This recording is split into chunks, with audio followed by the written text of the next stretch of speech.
Lecture 4 in this series on ancient Greek art covers the history, the architecture, and the pottery and vase painting of the Archaic period.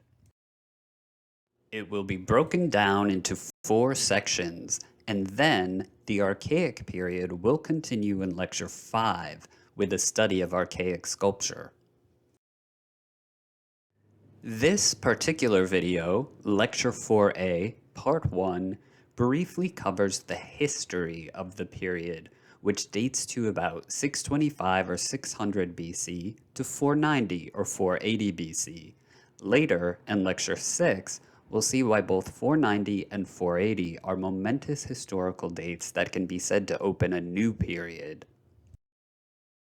We shine the spotlight on Athens, or really the region of Attica, because it has left the best historical record, but it was also the center of artistic innovation, as it had been in the geometric period after a century or so of Corinth taking the lead during the Orientalizing period.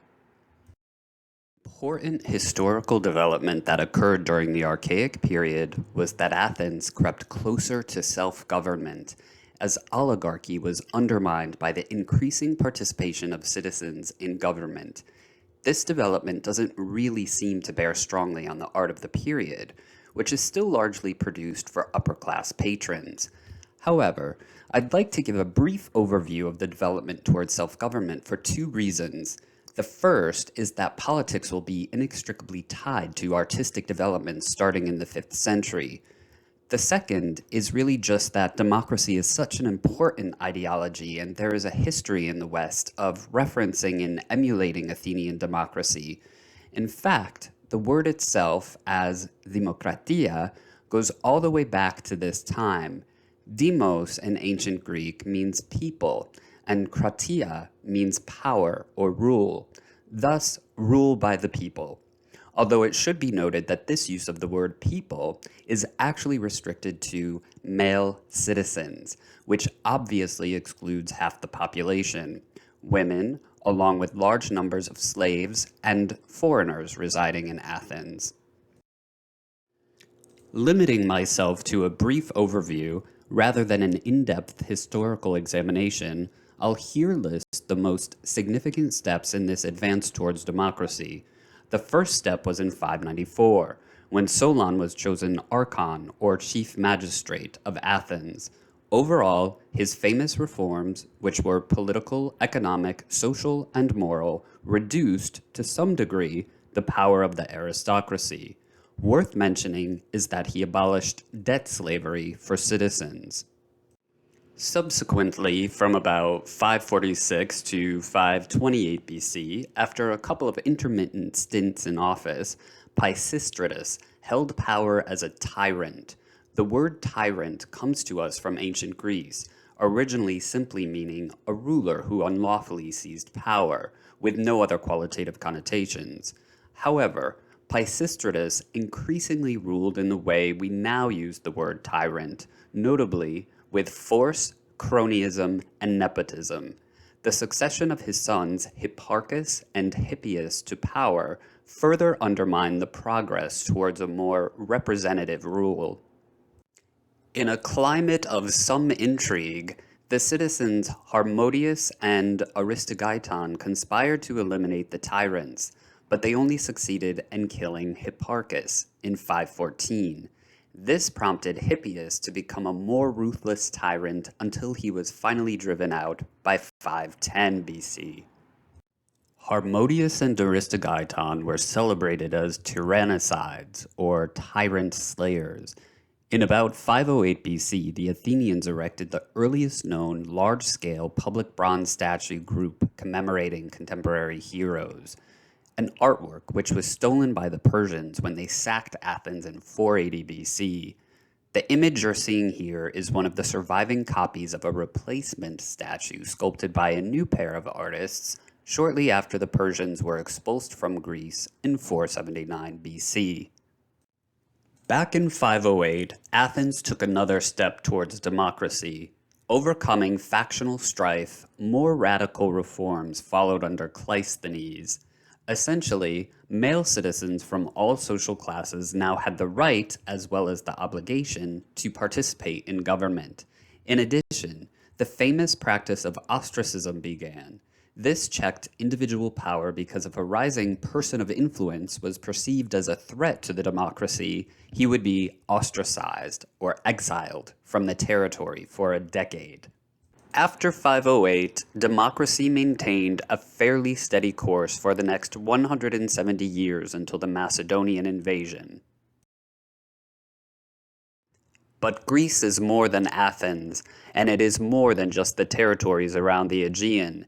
It is a collection of territories stretching across large swaths of the northern coast of the Mediterranean to the Black Sea, including such cities as Paestum and Magna Graecia, where the best preserved Doric temple from the Archaic period is located. In this collection of territories where Greeks lived, there was a patchwork of governments, ranging from democracies to monarchies, and these governments tended to be centralizing forces for entire regions. That's to say, power for increasingly large territories was concentrated in a central authority in the large polis, such as Athens for the region of Attica, or Thebes for the region of Boeotia. Central authority extended to areas like economics and religion, as well as politics, and knowing this is helpful for understanding how large temples with extensive decorative programs were funded and their building organized during this period. Many city-states also had a further reach due to connections to their colonial settlements, although some sought independence. For example, Corcyra, whose population was largely Corinthian, broke ties with Corinth and dedicated itself to a mercantile policy for most of the Archaic period. We will eventually look at the sculptural decoration on a limestone temple to Artemis on Corcyra. Powerful southern kingdoms in the Peloponnesus included Elis, within whose territory was located Olympia, home of the Olympic Games and a temple to Zeus, and Sparta, whose territory comprised the regions of Laconia and Messenia.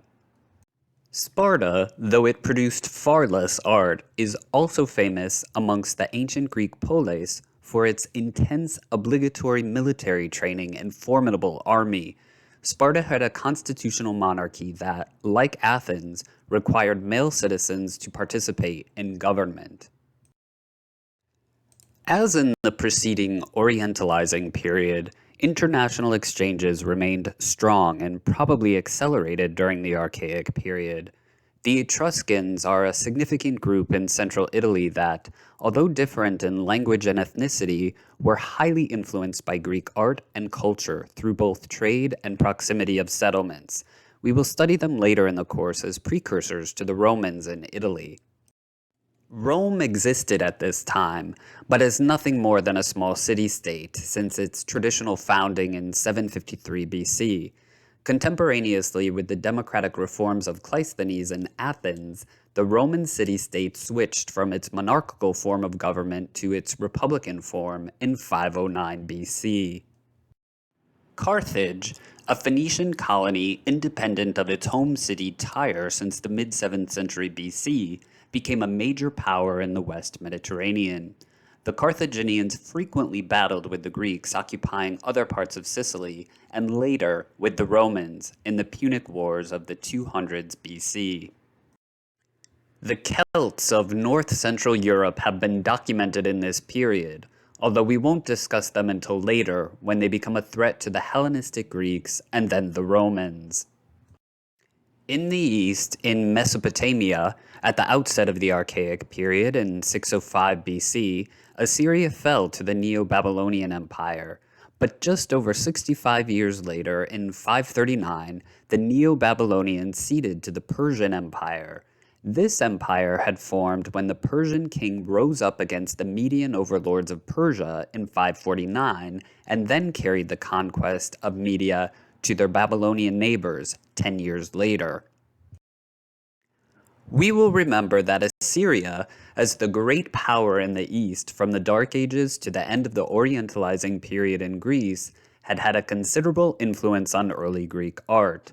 More generally, the art of the Levant, Anatolia, Mesopotamia, Egypt, and Archaic Greece, despite notable regional differences, share stylistic traditions and artistic technology. Persia also shared this style, and you may recognize these Persian reliefs from Persepolis, which date to the very end of the Archaic period and which will later compare to Greek classical art. Persia forged an empire larger than anything ever known in the Middle East up to that time. Expanding towards the west, Persia would become the great nemesis of the Greeks in the 5th century. The conflict began late in the Archaic period when the Persians overtook the Ionian Greek states in western Anatolia, encroached on the Thracian Greeks, and threatened the mainland. The Persian invasion of Greece both closes the Archaic period and opens the Classical period, so I will discuss that history later. Now that we know the context, we can turn to the art. I will do that in 4 more videos. The first will briefly look at architecture. Following that, the discussion on archaic pottery and vase painting will be split into 2 parts. The first part will discuss developments in technique and style, while also looking at narrative.